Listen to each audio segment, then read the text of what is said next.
안녕하세요. 글이 좋아서입니다. 오늘은 한강 작가의 작별하지 않는다 중에서 일부 꿈에 대한 이야기 전해드립니다. 들으시면서 편안한 시간 함께 하시기 바랍니다. 성근 눈이 내리고 있었다.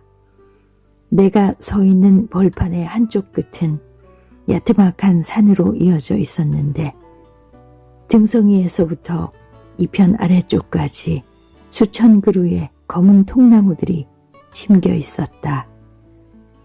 여러 연령대의 사람들처럼 조금씩 다른 키에 철길 침묵 정도의 굵기를 가진 나무들이었다. 하지만 침묵처럼 곧지 않고 조금씩 기울거나 휘어 있어서 마치 수천 명의 남녀들과 야윈 아이들이 어깨를 웅크린 채 눈을 맞고 있는 것 같았다. 묘지가 여기 있었나? 나는 생각했다. 이 나무들이 다 묘비인가?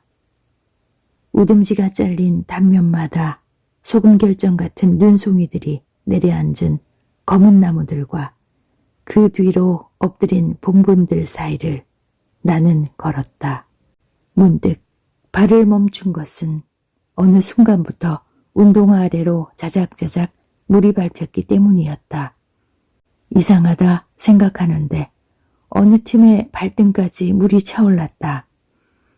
나는 뒤를 돌아보았다. 믿을 수 없었다. 지평선인 줄 알았던 벌판의 끝은 바다였다.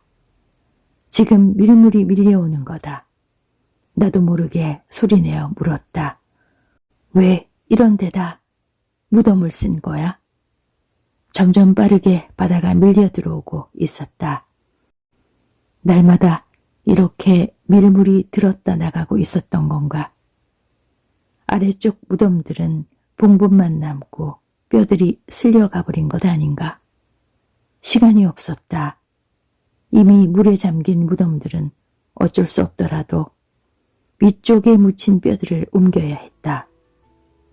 바다가 더 들어오기 전에 바로 지금.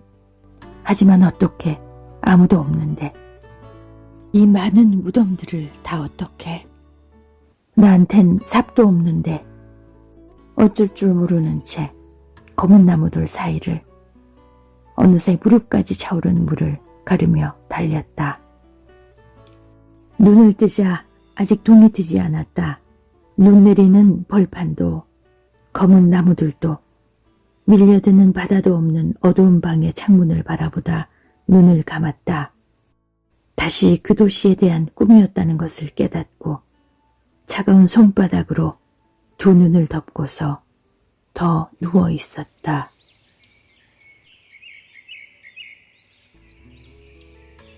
그 꿈을 꾼 것은 2014년 여름. 내가 그 도시의 학살에 대한 책을 낸 지 2달 가까이 지났을 때였다. 그 후 4년의 시간이 흐르는 동안 나는 그 꿈의 의미를 의심하지 않았다. 그 도시에 대한 꿈만이 아니었을지도 모른다고. 빠르고 직관적이었던 그 결론은 내 오해였거나 너무 단순한 이해였는지도 모른다고 처음 생각한 것은 지난 여름이었다. 20날 가까이 열대야가 계속되던 무렵이었다. 나는 언제나처럼 거실에 고장난 에어컨 아래 누워 잠을 청하고 있었다. 찬물 샤워를 이미 수차례 했지만 땀에 젖은 몸은 마룻바닥에 등을 대고 있어도 식지 않았다. 새벽 5시경에야 약간 기온이 내려가는 게 느껴졌다. 30분 뒤면 다시 해가 떠오를 테니 짧게 찾아오는 은총이었다. 마침내 잠시 잠들 수 있을 것 같다고, 아니 거의 잠들었다고 느꼈을 때였다. 감은 눈꺼풀 속으로 벼랑간 그 벌판이 밀려 들어왔다.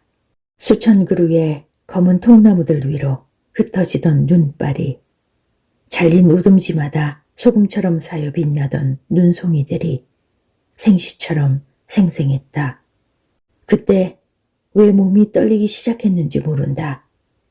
마치 울음을 터뜨리는 순간과 같은 떨림이었지만 눈물 같은 건 흐르지도 고이지도 않았다. 그걸 공포라고 부를 수 있을까? 불안이라고, 전율이라고, 돌연한 고통이라고. 아니, 그건 이가 부딪히도록 차가운 각성 같은 거였다.